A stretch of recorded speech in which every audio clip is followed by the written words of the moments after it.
In today's video, I'm going to teach you how to create calculated field in Microsoft Access. By the end, you'll know how to build a small database, add a table with data, and use a query to combine values into a single calculated result. Start by opening Microsoft Access and creating a blank database.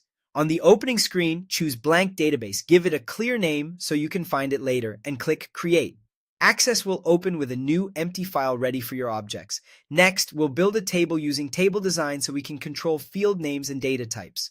Go to the Create tab and select Table Design. Add 4 fields exactly as follows. First name with the short text data type, last name with short text, price with number, and quantity with number.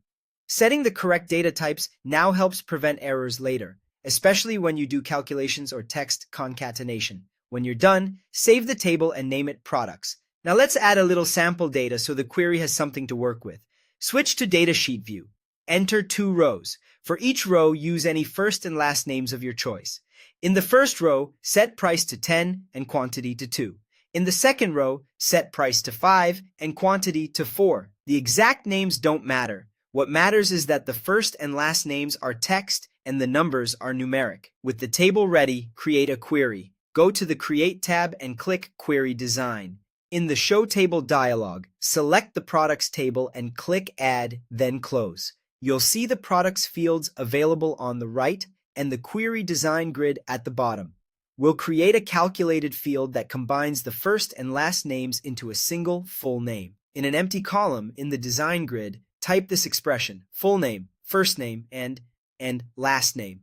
The part before the colon is the new field's name, and the expression to the right tells Access how to build it. The square brackets reference existing fields, the space in quotes adds a space between names, and the ampersand joins the pieces together. To see the results, click the Run button with the red exclamation mark. Your query opens in Datasheet view, showing all the original fields plus a new full name column that neatly displays each person's first and last name together. That's it. You created a database, a table with correctly typed fields, added sample data, built a query, and added a calculated field to combine values, clean, simple, and reusable for future projects.